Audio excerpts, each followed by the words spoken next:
मायावती का राजनीतिक अनुभव और 4 साल मुख्यमंत्री बनने का तजुर्बा कहता है कि जब कोई उनके खिलाफ साजिश रचता है तो उससे पहले उनको पता चल जाता है।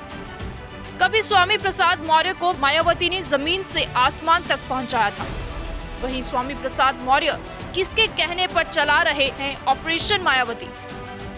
स्वामी प्रसाद मौर्य को मोहरा बनाकर अखिलेश यादव ने मायावती के खिलाफ बहुत बड़ी साजिश रची थी। दलित और पिछड़े समाज के जिन लोगों को लगता है मायावती कुछ नहीं करती, आज यूपी के 22% दलितों को ये रिपोर्ट जरूर देखनी चाहिए। 1 साल पहले 2022 में इसी जनवरी महीने में स्वामी प्रसाद मौर्य ने मायावती के लिए कहा था कि जिस पार्टी को मैं छोड़ देता हूं तो वो बर्बाद हो जाती है। अचानक से स्वामी प्रसाद मौर्य ने रामचरितमानस का अपमान क्यों किया था? सब कुछ समझना है तो इस 2 मिनट की रिपोर्ट को जरूर देखिएगा। 1955 में मायावती जब पहली बार यूपी की मुख्यमंत्री बनी, उसके अगले साल ही स्वामी प्रसाद मौर्य बीएसपी में शामिल हो गए थे। स्वामी प्रसाद मौर्य को मायावती ने राजनीति में आगे बढ़ाया और इस वक्त जो स्वामी प्रसाद मौर्य की जो हैसियत है उसकी देन बीजेपी और अखिलेश यादव नहीं बल्कि मायावती ही है। मायावती जब जब मुख्यमंत्री बनी, स्वामी प्रसाद को पार्टी और सरकार के अंदर बड़ी जिम्मेदारी मिलती रही, लेकिन स्वामी प्रसाद मौर्य दलित और पिछड़ों के साथ सबसे बड़ा धोखा करते रहे। मौर्य ने ये धोखा कैसे किया, इसको समझिएगा जरूर, क्योंकि मायावती सारे काम खुद नहीं करती थी, इसीलिए दलित को पिछड़ों को संभालने के लिए स्वामी प्रसाद मौर्य को अपनी पार्टी में खुली छूट दे दी थी।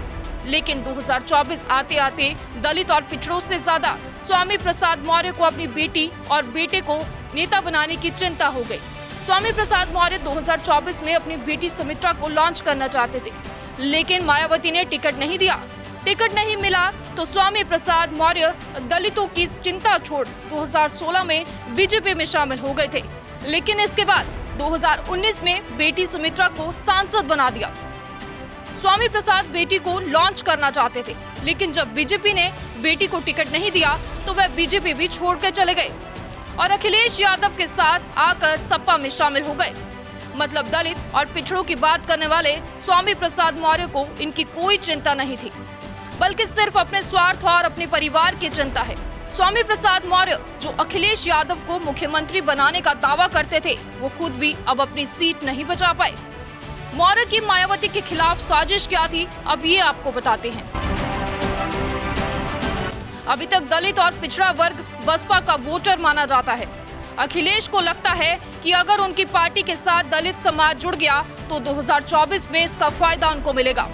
दावा किया जा रहा है कि अखिलेश यादव के कहने पर ही स्वामी प्रसाद मौर्य ने रामचरितमानस का अपमान किया, क्योंकि अखिलेश यादव को लगता है कि इससे दलित उनके साथ आ जाएंगे, लेकिन वह भूल गए कि मायावती को दलित समाज आज भी देवी की तरह मानता है। इसीलिए दलित समाज मायावती को छोड़कर किसी और पार्टी के साथ जुड़ गए, क्योंकि अखिलेश यादव को लगता है कि इससे दलित उनके साथ आ जाएंगे, लेकिन वह भूल गए कि मायावती को दलित समाज आज भी देवी की तरह मानता है। इसीलिए दलित समाज मायावती को छोड़कर किसी और पार्टी के साथ जुड़ जाए, ऐसा संभव नहीं लगता। मायावती ने पिछड़ों और दलितों के लिए जो किया वो शायद अभी तक किसी ने ना किया हो। मायावती खुद रामचरितमानस का सम्मान करती हैं। स्वामी प्रसाद मौर्य के बयान पर भी मायावती ने साफ कर दिया और संदेश दिया कि सपा के सिर पर एक साजिश है। आपको क्या लगता है कि बसपा और मायावती को छोड़कर दलित और पिछड़ा वर्ग सपा से जुड़ सकता है? और स्वामी प्रसाद ने जिस तरह से रामचरितमानस का अपमान किया, उसको लेकर आपकी क्या राय है? कमेंट बॉक्स में हमें जरूर बताइएगा।